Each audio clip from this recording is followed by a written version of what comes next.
Welcome back from a long hiatus to Outside the Vault. Finally. People have been clamoring. They've been begging. They've been yelling. They've been screaming. They've been protesting. They've been all of the adjective, all of the verbs. All of the nouns. And we're finally here. You may be wondering, why did we give up Outside the Vault? And we'll never tell you. Yeah. We'll never tell you. Oh, yeah, we won't tell you. It's not that we didn't know. It's definitely not that we just forgot about it and stopped doing it and got out of the habit of doing it. For it's a not year. that. For a year, yeah. So today we're going to do something. It's a little bit more structured of an Outside the Vault. We're going to do each of our, Zach and I's, top 10 most anticipated films that have a release date. So probably films that are coming out in 2022 and 2023 that haven't already come out yet this year. Yes, we realize that we are pretty well into 2022, so Yeah. we will exclude movies that have already been out. Yeah, and there's some that I haven't watched, like The Northman and Unbearable Weight of Did you Massive include Talent. those? No, I didn't. Good, okay, I did not. That I am excited about, but I haven't seen them yet. But I may not see them in theaters. I may have some other way of seeing them, or I may see them like 3 years from now. Who knows? Mm-hmm. But I am excited about that. Those ones. Ben, you and I are came going to out. watch The Northman. Okay, Because that one looks really good. Yeah.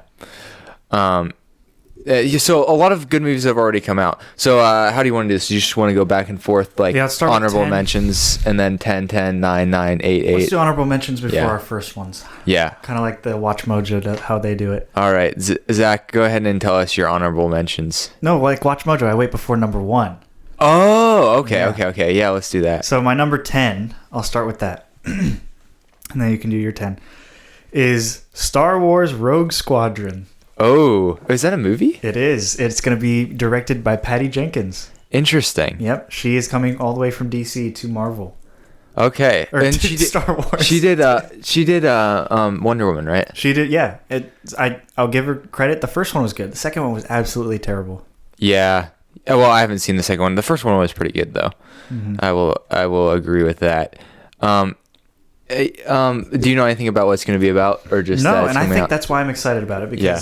it's a Star Wars franchise that doesn't have any ties to older movies. And it's not something that is going to be weighed down by Rian Johnson's terrible decisions or J.J. Abrams' terrible decisions or old actors dying or CGI'd characters coming in or just fan service in general, or just... It's not weighed down by all the problems that Star Wars has now. Star Wars is great. It's a great idea. Think about that. Like, the idea of Star Wars. The characters, the world building, how the movies could be. Imagine a perfect Star Wars movie. We don't have any of those. Yeah, true. Just imagine having a Star Wars thing set in the Star Wars universe that is a good movie. It is a dream. It might not be this movie. It is a dream. Might not be this movie, but we'll see. They might have to get some art house director to come in and do like a super artistic, like weird version of Star Wars that most of the fans would hate, but that critics would love. That might be what you're asking for. It's like the story of like a... It's going to be set on Tatooine if they do that. That's the only artistic way to do it. Like a merchant in Tatooine in their story. They spend the whole movie doing some like mundane task that's like super boring. It's like Star Wars, the woodworker, and it's just a guy who just like carves stuff Or it's for like fixing up ships or something. Yeah, It's like- yeah, the mechanic is like, and he gets to see like all of the people come in, but he fixes up their ships and he's not involved in the action at all. And it's just like about how hard his life is and how difficult it is, and him finding joy in the mundanity. Mundanity. That might be a word. It might be, but it also might not be. Well, now we have a new idea for Star Wars, so there you go. It's going to be called... No, I don't know. The Mechanic. The Mechanic. Yeah. Don't have to overcomplicate it. Something so simple. Well, that's usually our house. Sometimes very simple premises. All right, what's yours? My number 10 is Wonka Oh, with Timothy Chalamet. with Timothy Chalamet. We were actually talking about this off the cast. We were both saying that we were kind of disappointed by most of everything that Timothy Chalamet has been in that we've seen. I agree. Yeah, he hasn't intrigued me in the movies I've seen. I've seen like 6 or 7 movies of his, but I hear there's a good one. What's it? I don't remember. Jake was telling us. Like is it Beautiful Boy, I think? Yeah, or something. It's with Steve Carell as his dad. Yeah. So we haven't. You need to check out some more. But yeah, I think of like Lady Bird. He plays a side character in that. He's not all that great. I haven't seen Dune. He was okay in The French Dispatch, but again, a lot of times I feel like his name comes up and people are like, "Oh, I'm so excited that he's in it."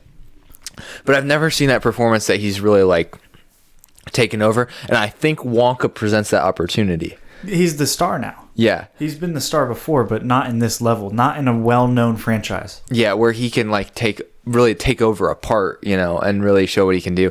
The last guy who did this was Johnny Depp. Mm-hmm. And I liked that movie. And see, I haven't seen that one. I've seen the original one. I forget what the guy's name is. Gene, somebody or another, and the Willy Wonka and the Chocolate Factory, which is a lot of people love that movie. I watched it as a kid. I thought it was pretty good. Gene Wilder, I think, is his name. What do you say? Good day, sir. That's where you get that word. You lose or something like that. Yeah, and so and so to see this on screen third time, I believe it'll be interesting, and it'll give Timothée Chalamet an opportunity to shine. Yeah, I agree. Number 9, I got John Wick 4. Oh, okay, yeah. Because I don't know if this warranted a sequel to the trilogy, but I think none of them warranted a sequel to each other. But all three of them were great. So when I think of the movies, they get mixed up in my head because they're pretty similar, in my opinion. And Ben, you haven't seen these, but no, I haven't seen them. They're pretty good. They're heavy on action, somewhat drama, in my opinion. There's drama, but it's really action. But a fourth movie kind of just go deeper into the world, I think, would be really cool. But I don't know if I would be happy if they did a fifth or sixth. I don't know, because they've done a lot already. But I think there's more world building that could be done just with what happened in part 3 and everything like that. And that's what I'll leave it at.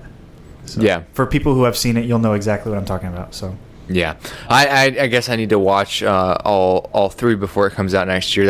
I should have enough time to do that. Whether I actually will or not is I guess only time will tell. My ninth one, I guess I should say, is Disappointment Boulevard. Who's that by? Which is an Ari Aster film. Ari Aster, known for Hereditary and Midsommar. I haven't seen Hereditary. It's very close on my list of movies I'm going to watch soon, so I'm sure I'll probably watch it this summer. I really didn't like Midsommar at all. Like, it got too kind of weird who's me. In that one? Florence Pugh, and who's the guy from Narnia? Prince Caspian? No, he was Eustace in Voyage of the Dawn Treader. Oh, I don't know. Will Poulter. I love Will Poulter. Oh. There's another guy who I think actually Will Poulter is a super underrated actor. Who I think Will Poulter would have been. Somebody brought this up. I think that I heard he would have been a great Joker. He could have done a great Joker. But anyway, I'm just excited about this movie because you got Joaquin Phoenix starring in an Ari Aster film. There's a bunch of other. Parker Posey's in this. She was in Good Will Hunting. Well, what's like the premise? Okay, so far all we have is the film is described as an intimate, decade-spanning portrait of one of the most successful entrepreneurs of all time. So. And it's called Disappointment. Boulevard. And so Ari Aster is known for being a horror director. So you wonder, is this going to be is it actually going to be that premise? Or is there some way that there's going to be horror tied into this? I have no idea. So just completely lying? Yeah, because it said that in 2020, Ari Aster said his next film would be a 4-hour-long nightmare comedy, which you're like, is Disappointment Boulevard going to be 4 hours? Are they going to let him do that? This is an A24 movie, which is, yeah. And I think they're actually, they're producing and distributing it. So okay. This is one of their, frontliners. Yeah, frontliners, yeah. Okay. So Ari Aster has cemented himself as one of the more up-and-coming directors, and so it'll be interesting to see what he does next. Okay, so that was your number 9. Yeah. My number 8 is a movie that I just heard about today, Bullet Train. Oh, yeah, with Brad Pitt? Yep. Yes, that one did look quite interesting. It looks pretty cool. It looks funny. I don't know. It just looked really good. Can you look up who directed it? Directs it? Because I will. I don't know. So Brad Pitt being an action star sometimes. Yeah. I think I like him in action roles. You know, you have him in a lot of drama roles. You know, but specifically this trailer, the whole thing takes place on a train, right? Yes. Mostly, and they're these people are coming after him. I guess he's had a past in like I don't know. He's done something in the past, so he has fighting skills. But these people are coming after him. He doesn't know why, and he just seems pretty confused in the entire trailer. David Lynch, or not David Lynch, David Leitch. He directed Atomic Blonde, Deadpool 2, Hobbs and Shaw, and now Bullet Train. Okay. He was somehow involved in John Wick. He co-directed it Oh, with Chad Stahelski. Chad. Stahelski. Okay. And he's involved. He was a stunt performer and stunt coordinator. Oh. So that would probably make sense with the movies that I said. Like all of these movies are like heavily rely on stunts, and like none of these movies, other than maybe John Wick, really struck out as like strike you as like the like critically acclaimed movies. But like Hobbs and Shaw was like, I thought, a fairly entertaining movie. Like I watched that in theaters actually, and I hadn't seen any of the Fast and Furious movies, and I was like, this is cool. Yeah. I thought it was kind of ridiculous, but it was cool. I think this has like a more. I don't want to say Tokyo, but they had like a lot of Tokyo themed things. It seemed like the train is in Tokyo, Yeah, right? I think so. It's like set, and there was like scenes that are like it's in other places too. Like there's other places that are being filmed, but it's like mostly centered around the train, I believe. And they were walking in Tokyo, I think. Yeah. Walking down the streets, and it just looks pretty absurd, kind of. Yeah. Because they're fighting like this big plushy. I don't know. Japanese. I don't know. It was like a giant cat or something like that. Did you see that? I don't remember that. It's like part. a guy in a cat costume Oh, okay, yeah. on the maybe. train, and he like punches him. So it just looks pretty cool. I don't know. Yeah. I don't know much about it, and I think that's why I like it. Maybe it'll get lower or higher. Who knows? It could be way better or way worse than you think. That's the cool thing about anticipating. Yeah, that's the cool part about like waiting to see the trailers, I think. Yeah. Because I didn't like today we watched the Everything Everywhere All at Once, and I had only seen one trailer, so I didn't know what was happening. Yeah. And it was great. There was a ton of movies that I hadn't seen any of the trailers for, and to be honest, like I usually say that I'm like not really a trailer guy, but like they got me more excited about a lot of movies that I didn't even know about. So They did that a was lot of kinda cool. A24 trailers. That's Yes. Well, that might have been because Everything A24, Everywhere, yeah. A24 as well. True. My number 8 is Men, Oh, A24. which is A24, and it's directed by Alex Garland, who did Annihilation and Ex Machina. That's right. Which I haven't seen Ex Machina, but I have seen Annihilation. And I liked Annihilation. It reminded me a lot of Arrival. I think Arrival is a better sci-fi movie than Annihilation, but Annihilation is still pretty good. Did both of those have... No. Natalie Portman was in Annihilation, and Amy Adams was in Arrival. So I'm going to look up a summary real quick, because some of these I'm basing a lot of mine off of the director, not necessarily what I know about the movie. Well, this movie Just was because- about a girl, and she was like haunted almost, right? And it was about by like her husband or something who died. Yeah, let's Who killed let's himself? see. And then they go, "Why is this happening to you?" And the answer's men. It's like, Okay, it's maybe just I- men. Interesting. I don't know. We'll see. We'll see whether I'm as excited about It's this horror. It's definitely horror. Well, I guess that kind of makes sense because, Does it say it's horror? yeah. So, in the aftermath of a personal tragedy, Harper retreats alone to the beautiful English countryside, hoping to find a place to heal. However, someone or something from the surrounding woods appears to be stalking her. What begins as simmering dread soon becomes a fully formed nightmare inhabited by her darkest memories and fears. So, okay, yeah, I still think I'm pretty interested in that synopsis. Like, we'll see how it turns out, but it's an interesting concept. So far, 86% on Rotten Tomatoes. Hey, and it's a good amount. It's a good time, an hour and 40 minutes. Yeah. It's a good time for a movie. So I won't waste that much time if I watch it. Yeah, it's good.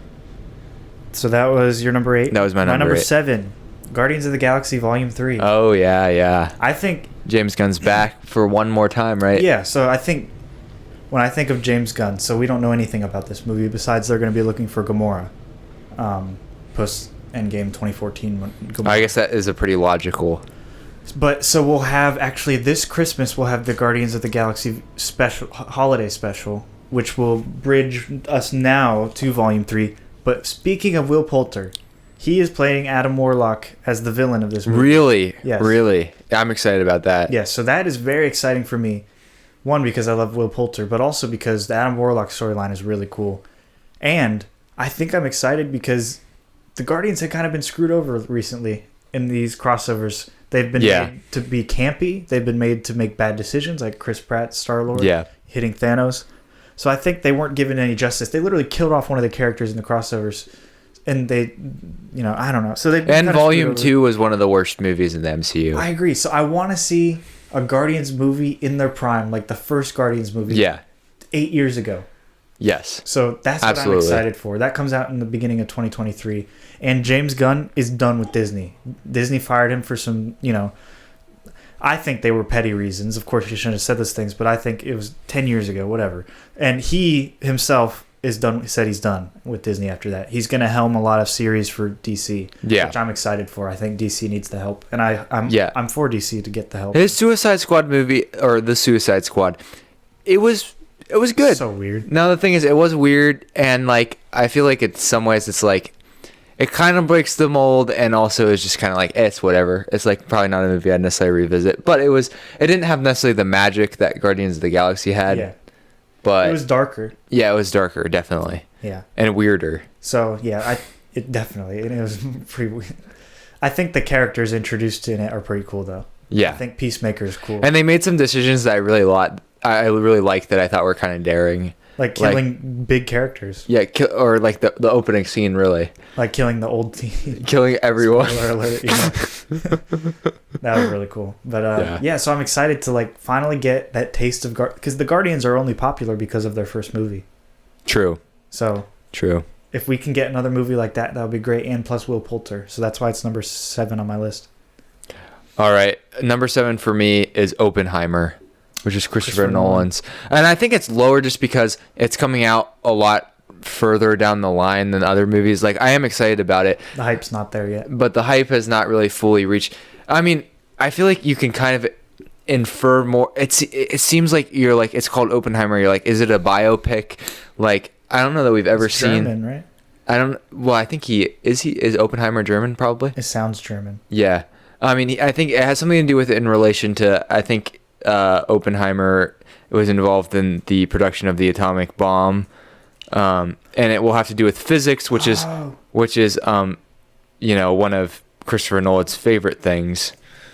That's right. It is like a historical drama kind of. But yeah. I think they'll get into stuff where it won't be as real. It's going to be 2 hours and 30 minutes.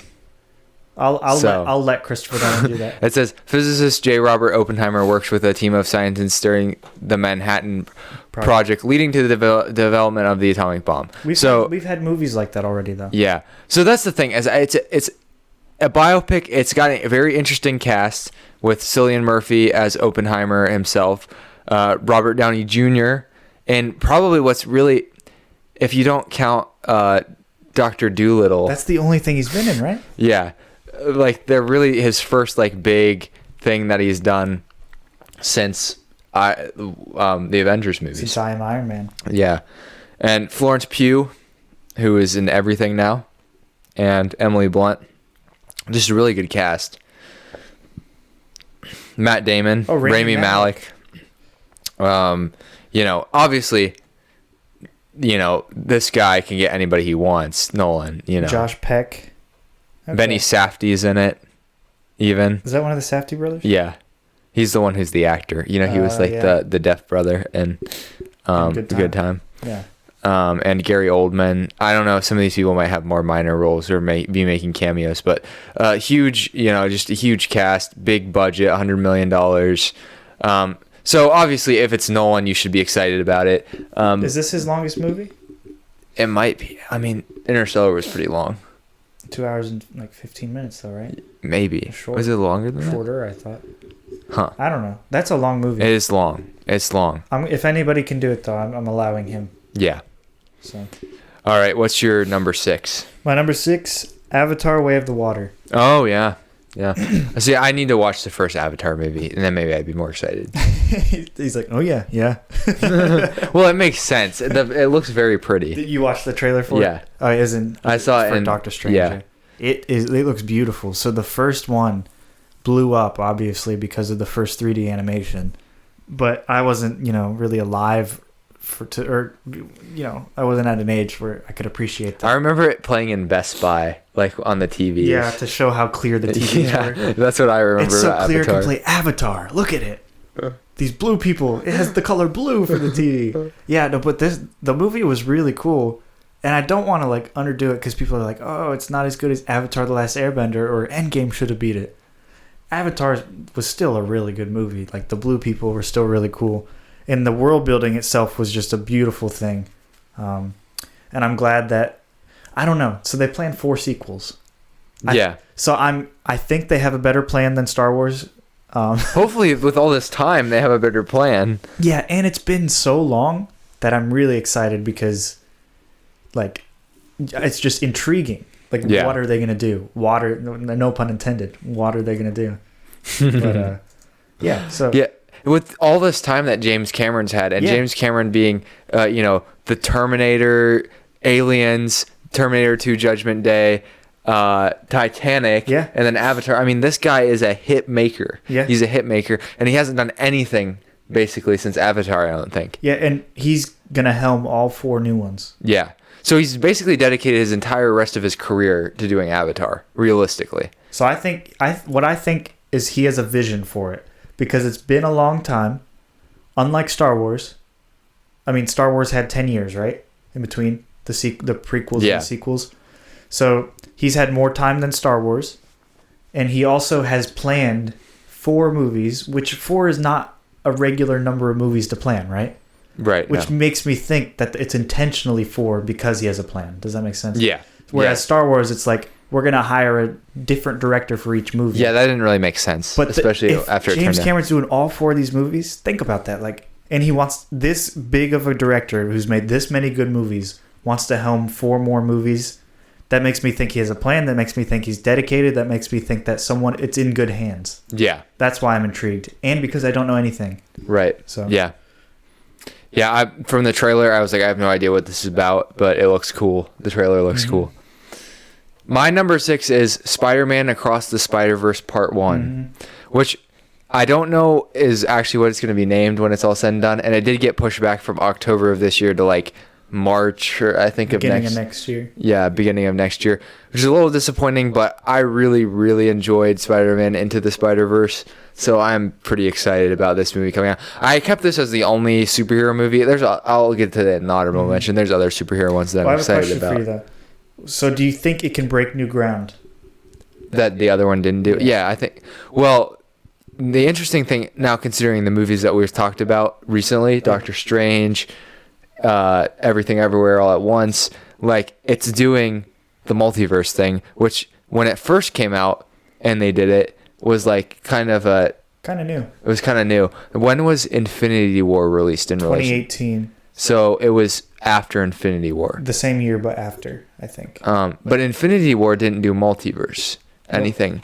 Multiverse came about kind of in Endgame when they did in Endgame. So it was basically the first on the cutting edge of the whole multiverse thing. Kind of, yeah, pretty much. Other than Rick and Morty, which true. Yeah, no, you're right. I think Rick and Morty started this whole thing. I honestly think that. Yeah, which I kind of forget about it because I don't think about Rick and Morty as being like a movie, and you kind of just accept the multiverse. They don't really talk about it like it's a multiverse concept. They're like, oh, we're just going to different dimensions, realities or dimensions. Yeah, and so you don't think about it as much. But the way they did it in the first one was really cool. I'm imagining they'll pull I like all the characters, I think is the thing. So I think if the strength can still be based on the characters of the movie, it won't necessarily matter how they use the multiverse. They don't necessarily have to put it on the multiverse to be the thing that's carrying the movie. I think the characters that they had were interesting enough that I'm excited about the movie, and I love the animation style. That's what I was asking. Now, do you think it could break new ground with that style? Potentially. You think so? I mean, just because there's not that many movies that have done that. True, it's So- the only one. I guess another movie with that same type of style would be cool. But Yeah. the reason that Into the Spider-Verse was so popular is because that style was so fresh, so new. So then what is this movie going to do to make that so That's fresh, true. so new feeling? That's true. Well, to me, it's just that I want to see that again in a different story. Like, there's just not enough of that Okay. style. So So, you think I more don't know that style. I necessarily need it to be fresh. So you're saying more of this, more of what we got before, and don't change it. Yeah, unless both. you change it in a way that makes sense, like it's like logically flows. Like different types of comic book interactions. Yeah, maybe. Yeah. Well, maybe if you're doing multiverse stuff, you can use different types of comic book Yeah. interactions as That's true. a way to freshen things up. That might be kind of cool. And it's a part 1, part 2, so you're gonna be left on a pretty good cliffhanger, hopefully. Yeah, hopefully. But no, I think that's good because I think that means they have a plan too. Yeah, definitely. Hmm. And the first one was my favorite. My favorite Spider-Man movie, other than me. It's between that and Spider-Man 2. But those are my two like favorite Spider-Man movies. So I'm just excited to see this Spider-Man come back again. Good. Yeah. So my number 5 and 4. My number 5 was also Across the Spider-Verse. That was your 6, and then my number 4 is Oppenheimer. Okay. So what is your 5 and 4? My 5 is The Whale. Oh, who is And that? it's Darren Aronofsky and Brandon Fraser. Because that's A24. Is it A24 as I well? think so. Maybe. So Brendan Fraser's coming back. yeah, Brendan Fraser's coming back for The Whale, and then number 4 is Asteroid City, which is Wes Anderson. That's right. Um, Well, tell me about the and Whale. I'll tell you about The Whale, as I pull up a synopsis, because I believe I sort of know this, but I just want to make sure I don't misrepresent what it's about. And this is a documentary about a whale. So now I have to specifically 2011 mention that's documentary. Darren Aronofsky. So I have heard of Darren Aronofsky, but I've only recently watched anything that Darren Aronofsky has done, and it was Black Swan, and that honestly, Black Swan blew me away. Like I went into it thinking this is probably gonna be a pretty good movie, but after I finished it, I was like, this is one of the best movies I've ever watched. Like 5 out of 5. Like, Wow. just I like the way that he wove together, just Should I put that above other things on my list? what the Does Black Swan. I Would mean, I like it. I don't. You might like it. Well, then that means It's I about wouldn't like it's it. about obsession, which I think and I think that's a common kind of theme that Aronofsky tackles in his movies, is obsession in different ways. But the way that he did it, and they fused it with like more what's the word? I hate when I forget words, but if I think of the word, I'll let you know. Thank I'll you. let the listener know. Thank you. But I'll talk about The Whale now. So it's about a 600-pound middle-aged man named Charlie. I was about to say whale. Well, that's why it's probably called The Whale. Oh, that's so mean. I know, it is a little bit mean. Who tries to reconnect with his 17-year-old daughter. The two grew apart after Charlie abandoned his family for his gay lover, who later died. And Charlie then went to Benji out of pain and guilt. And Brendan Fraser, who is known for the Mummy trilogy, among other things, And Journey to the Center of the Earth. who was, I believe at one point, was probably considered a very handsome, dashing Oh, he guy. still is, Ben. Come on. And then people felt like he didn't necessarily maintain that. Well, he got bigger, but he still looks great. The thing is, I'm looking at it, it's like not like he wasn't in anything. Just wasn't in anything good. Yeah, that's true. No offense, Brendan, but I love Brendan Fraser. I think he should be in big blockbuster movies if he So, wants to. and he's also going to be in another movie that I'm going to talk about later down the line. So he is getting a couple of opportunities. Okay, well then tell me about what's The Asteroid City. I don't know. I don't think we know anything about Asteroid City, but I will look Cast? up the cast of Asteroid City. I just know that it's Wes Anderson, so it's worth watching. what was Wes Anderson's So we last got movie? Sophia, would- the French Dispatch. Oh, that's right. Yeah, which the French Dispatch is. It makes sense that he's coming out with a new movie. This is actually coming out this year, and the French Dispatch came out last October. So he was like working on like 2 movies at the same time. That's kind of almost. weird. But the French Dispatch had the feel that it was something that came together pretty quickly. It's a short stories, right? Yeah, it's like vignettes. Yeah, And so it's like, it makes sense that he's doing something that's maybe a little bit more like his movie. a movie as opposed to like the French Dispatch. It was a movie, the vignettes tied together in some ways, but it was really kind of like just Wes Anderson just going all in on being himself, you know. Yeah. But this has Sophia Lillis, I think, Scarlett Johansson, Tom Hanks, Maya Hawke, Margot Robbie, Tony Revolori. Oh, Tony again. Bill Murray, of course. I love Tony. Adrian Brody, Matt Dillon, Rupert Friend, who is, I believe he was the concierge. No, he wasn't. I might have been somebody Bryan else. Cranston's back. Tilda Swinton, Jason Schwartzman, Jeffrey Wright, Bryan Cranston, Jeff Goldblum. Literally everybody who you think of when you think of Wes Anderson That's true. is in this movie. And then a few additions. Like, I don't know that Tom Hanks has ever been in a... I don't think so. Yeah. I'm glad that Wes loves Tony because he's high up on the cast list. I love that Wes loves Tony. I wish other movies would put him in the front. Yeah. He's not really in any other big movies. Maybe he's Spider-Man. But he's like a a side character. He's a dumb character. Yeah, the thing is, he's so good in the French Dispatch. Like, he's really good. Yeah. So it's like, yeah, I do hope he gets other opportunities. I do like that. It's good. If you get in with Wes Anderson, you usually get a few more opportunities to be in starring roles just because he tends to like working with the same people. But I guess it's a comedy drama film, and it's described as being larger than most other Anderson films that are ensemble in nature. So imagine his already large ensembles. This one's even larger. I'm assuming a space. They're in space. Asteroid City. Like they live in the asteroid belt. That would be really interesting. And like the societies. In especially asteroid because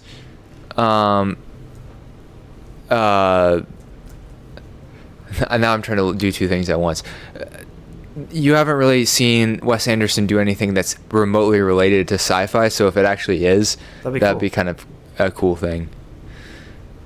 All right, so Zach, what is your number 3? Coming in at number 3, we talked about this like 4 times today, but it's the Mario movie. The Mario movie. Yes. Oh yeah. Bring up the cast, Ben. This is like slightly a meme that I'm bringing it up as my number 3. Like it's mainly because when I heard this cast, I was cracking up laughing. Okay. We have Chris Pratt as Mario, Anya Taylor-Joy as Princess Peach, Charlie Day from It's Always Sunny in Philadelphia as Luigi, Seth Rogen as Donkey Kong, Jack Black as Bowser, Oh my God. Keegan-Michael Key as Toad. Who are some other? Let's see. Those are the main ones. Sebastian Maniscalco as Foreman Spike. That guy I only know because of his name. But like, this is kind of a ridiculous cast. It's Chris Pratt and Charlie Day as Mario and Luigi. Dude, Charlie Day, I forgot that he was in this movie. Just imagine Donkey Kong with Seth Rogen's laugh. That's what it's gonna be. And then imagine Jack Black, like just doing regular antics, and it's Bowser. I think that's great. And Toad is like a sweet little innocent kid, but Keegan-Michael Key's playing him. Come on, they're gonna take his innocence away. But I think it's gonna be great. Even if it's animated, I think it's gonna be great. I hope it's live action. I hope it gets weird.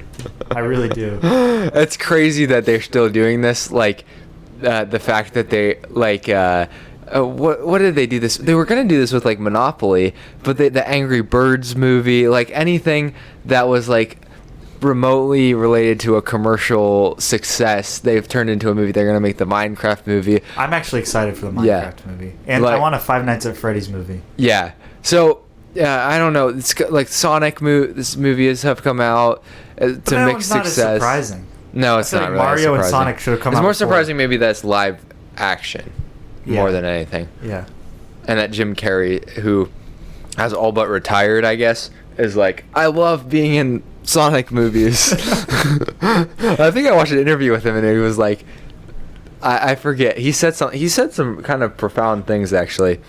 Probably fun in recent interviews that I've watched of Jim Carrey. Mm-hmm. So yeah, he's just doing what he wants to do, I guess. That's good. I mean, he doesn't need any more money. Yeah. What about you? What's your number 3? My number 3 is The Killer, David Fincher's new movie with Michael Fassbender about a serial killer. And no secret, David Fincher is one of my favorite directors. So I didn't even really hear about this movie that much, and I think it's coming out this year. And it has so far. Well, maybe it's not because it's so far the only There's only like 4 people confirmed in the cast: Michael Fassbender and Tilda Swinton being the main 2. It's based on the French graphic novel series The Killer by Alex Nolent. So who knows where he pulled this thing out of? But it's produced by Brad Pitt. Should be pretty good because I mean, if it has Michael Fassbender and the word killer in it. I'm guessing it's going to come out in 2023 based on when the production happened, but I suppose it could come out sooner than that. Okay. I can't even put that on my list because I don't know anything about it at all. You'd like it because of David Lynch, I know. Or David Fincher. If David Lynch was coming out with a movie, that'd be number 1. And there was a rumor that David Lynch was going to drop something on Cannes, the film festival. Mm-hmm. It's like the biggest film festival in the world, probably. There was rumors that David Lynch was going to drop a new film, like unannounced, and then he basically came out and said, "I have nothing." It'd be cool if I had something, but I have nothing, because he hasn't come out with anything since 2006. What was the last one? So, it was like Inland Empire, I think, and that movie is like super hard to get your hands on. So, okay. I don't know.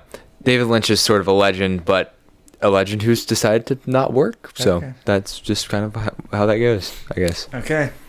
All right, coming in at number 2 for me is, when I can pull it up, is Lightyear. Oh, I forgot about Lightyear. Lightyear. That's a big one. No matter what you think about a sequel to Toy Story 3, Toy Story 4, I think Toy Story 4 was a great addition. No matter what people say, I think it was great. Yeah, Lightyear is the story of Buzz Lightyear. Not the Buzz Lightyear that we've known, the toy version, but the actual Buzz Lightyear, the human version. So we will see his adventures. The thing that got me hooked onto this trailer, though, is because it's not your typical Space Ranger adventure.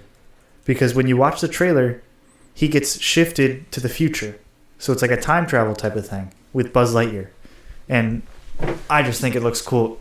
And Taika Waititi plays one of the main characters in it. Oh. And Chris Evans is Lightyear. Right? Yes. Yep. That's Buzz Lightyear. Yep. So between that, I think it's going to be absolutely great. And it's such a high stakes thing for Pixar to do. Another Toy Story thing. Yeah. Because people were upset with Toy Story 4, even though I thought it was great. And they have room to do lots of other things, especially with Turning Red hasn't been a great success. Lots of people watched it, but what are the last couple? It seems like Pixar's had more missteps lately. Yeah, Turning Red and Soul was good. Soul was good. Was there anything else? I can't remember. That's what the thing is. If there was something else, we didn't remember it. That's the problem. Was it a sequel though? Well, there was a period of time where Pixar only made really, really good movies, and then they sort of lost it. Monsters University. You're like, and then Finding Dory was really bad. Cars 2 and Cars 3. So some of the places they started taking missteps when they focused more on sequels. Okay, Encanto came out. That was okay. Not Encanto. Luca. Luca was good. Encanto is actually Disney. Yeah. Animation That's Studios. True, I was about to say. Encanto is okay. I think it's overrated. Yeah, Encanto was just fine. I thought Moana was way better than Encanto. Yeah, probably. 10 times. But, yeah. So, I'm not going to watch any more Lightyear trailers. I'm just going to go off of that time travel Buzz Lightyear type of thing, and I'm going to watch it in June. And it's going to be a great summer movie for me to relax and take my mind off of the horrors of life. What about you, Ben? What's your number 2? My number 2 is probably no surprise if you know this guy, The Killers of the Flower Moon, directed by Martin Scorsese. I thought this was going to be my number 1, but there was another movie that really took the spotlight. Was it one that we watched today? It was one that we watched today. Okay, yeah. And this is and I am actually very excited about this, but also I was like not sure whether. There's some things I'm not sure about it, but I am very excited. So it's an upcoming American Western crime drama about the 1920s Oklahoma murders, the Osage Nation committed after oil was discovered on tribal land. So Leonardo DiCaprio stars in it alongside Robert De Niro, Jesse Plemons. I should have put this on my list. and Lily Gladstone. It marks the 6th collaboration between Scorsese and DiCaprio and the 10th collaboration between Scorsese and De Niro. So that's kind of crazy. Oh no! Please tell me it's coming out in theaters and not just on Apple TV Plus.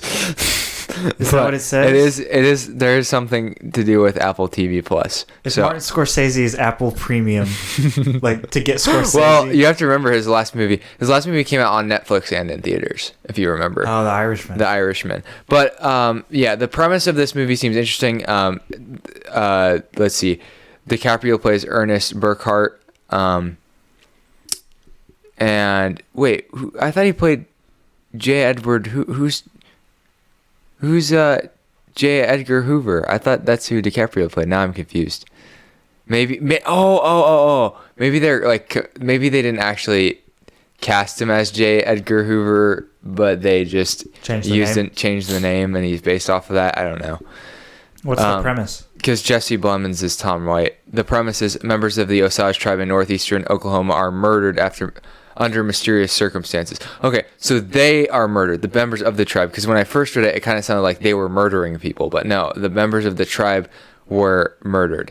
And a major FBI investigator was directed by J. Edgar Hoover and former Texas Ranger Tom White, and who is described as an old-style lawman. If you've ever seen True Grit, I'm assuming the old versions, but I've watched specifically the new version. There's a Texas Ranger in that movie. I should that would be on my list if I were to remake it.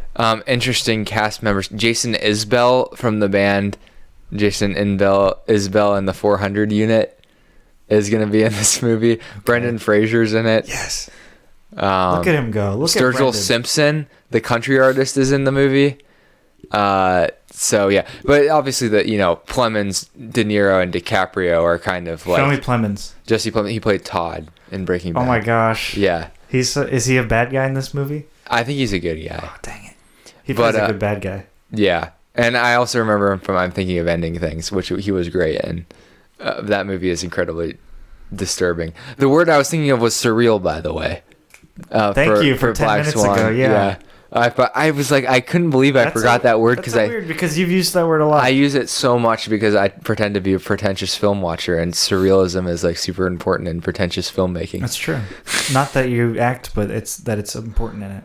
Yeah. So I'm excited about this movie. Are we ready to move on for honorable mentions? Yes. Let me do my honorable mentions. I'm going to exclude one of my honorable mentions because it's Ben's number one. So my 2022 honorable mention is Thor: Love and Thunder. Excited, but we will see because it could be garbage. Fast 10. It's just called Fast X. So that's the Fast and the Furious 10th movie. Hopefully the last one because they could finish it out well. The Flash. We will see if this gets pushed back with all the Ezra Miller controversy. But yeah, it's true. This is supposed to be a movie with Michael Keaton back as Batman. Lots of people coming back. It's like what Doctor Strange in the Multiverse of Madness was supposed to be, except for DC. Indiana Jones 5. I forgot about that one. I don't think it's going to be good. I'm excited, though. And then Roosevelt. Oh, okay. Yeah. I didn't know about this one either. Yep. So those are mine. Which Roosevelt's it about? FDR? I don't know. Or Teddy? I have no idea. Okay, I guess we'll find out. Could have been someone else. And I had another honorable mention, but it's your number one. But let me say my number one before your... do your honorable mentions. My honorable mentions, I kind of forgot about Lightyear. It might have made the list had I remembered it. But I am excited about it a lot. Another one that I watched the trailer for, and it kind of got me intrigued, was Bodies, Bodies, Bodies. Not interested. With Pete Davidson. Not interested. Not just with Pete Davidson. I mean, yeah, it looks like kind of a vulgar he looks hilarious though. But it just looked like kind of like it would be kind of a fun movie in some ways to watch. Yeah, no, I agree with you. It didn't look good to me. Yeah, maybe not high expectations. Although the one horror movie that X that A24 came out with this year has been getting pretty good reviews.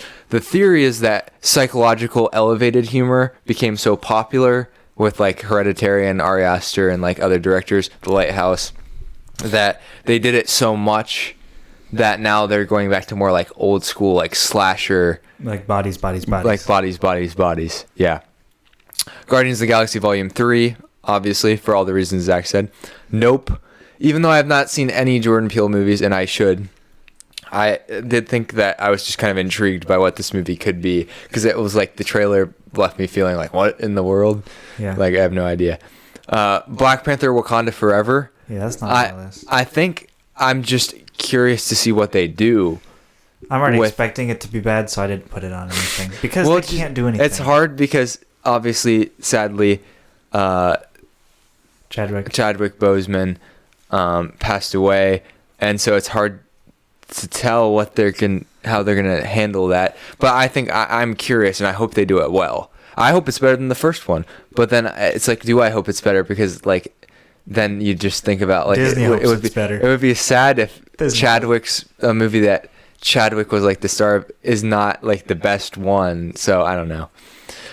This one I'm gonna have to look up again. Amsterdam. I know when I saw it briefly that I was interested. I just need one reason why I'm interested. It's directed by David O. Russell, and he's done some other movies that are kind of good. So I was just kind of interested in that one. The Black Phone, which I think we may review for the podcast, along with Lightyear. I think we'll probably review that one. It is a Scott Derrickson movie with Ethan Hawke. Yep. This is the first movie he went to after rejecting Doctor Strange 2. Yeah. And he did Sinister, which is a pretty good horror movie. I watched it. So I feel like it could be pretty good. Bullet Train also made the list as one I'm interested in. And then Thor Love and Thunder. Yep. So, yeah, I had kind of a lot, but those are my honorable mentions. Okay, well, let me give my number one before Ben's. Where is it? My number one is kind of like a cheap type of movie, but I love Michael B. Jordan, so it is Creed 3. Oh, yeah. Creed 1 and 2 have been in my top 50 movies. I say 50, but I love the movies a lot, and I move them all around all the time. But I loved Creed 1. I loved Creed 2. And it's been a while between now and Creed 2. So I think they've put the work in, hopefully, for Creed 3. That's all I know about it. I don't want to watch any trailers. I'm in. Yeah. I haven't seen Creed 2. I want to watch it. First Creed. I prefer Rocky, but I think I prefer Rocky not because it's necessarily a better movie, just because I like the atmosphere of Rocky. I'm sorry, old people, or not old people. I'm sorry, anyone else, but I love Creed way better. I like Rocky because it's cheesy and stuff, but Creed is just intense. I love the fact. I think I love the fact more than anything that what's this? Rocky Balboa. That's not his real name though. Sylvester Stallone. I'm having surreal. I'm having a surreal time remembering things tonight. But Sylvester Stallone, the fact that he wrote his own movie to become a star is just sort of legendary. But Creed is an excellent movie.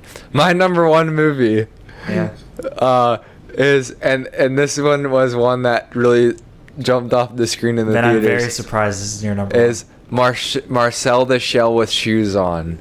Just go stop this recording and go watch the trailer. It actually looks really good. Yeah, it actually looks really good. I don't think there's any way to describe this. And I feel like I had heard... You could. It's like a seashell that talks. I saw... Like, my sisters were watching a video of this, and I heard the voice before, and I didn't know what it was from, and I thought, oh, that's kind of funny, because they watched it, and I overheard it. And then I watched the trailer, and I was like, oh my gosh, it's the same, like, voice. And then I was like, this is really intriguing. I'm actually, like, extremely intrigued. It looks, like, super unique, very artistic, and very just a warm and fuzzy film. And it's, like, for somebody who's, like, generally watches films that are, like, super dark and depressing...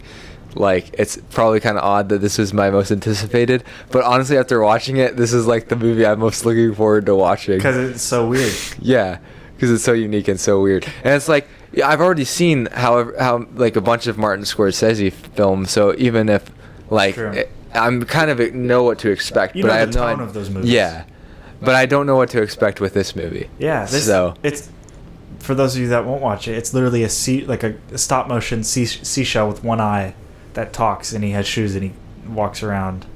Yeah, that's it. And I think she's looking for. Is it he or she? I think Marcel's a he, and he goes to look for his family, and he lives with his grandma. So it's played by a girl, but Jenny Slate. No, it's played by a girl, but it's a he. Yeah, it's like Bart Simpson. Right. So, yeah, no, I think that's fair to have as number one. Okay. And so with that, are we just gonna end it right here? I guess. Yeah, just hop right back into the vault where we're guess. always chilling. Yeah. Got our We haven't sleepers. been outside for a long time. Yeah, we're very. We've been inside suffocating in this vault for a while now. Yeah, there's no showers in there, so we just have to smell Yeah. Ben. And there's sleeping bags in there. So. Yep. Yeah. All right. It's been a surreal time, guys. It has been surreal. Yep. All right. Closing the vault. Brown.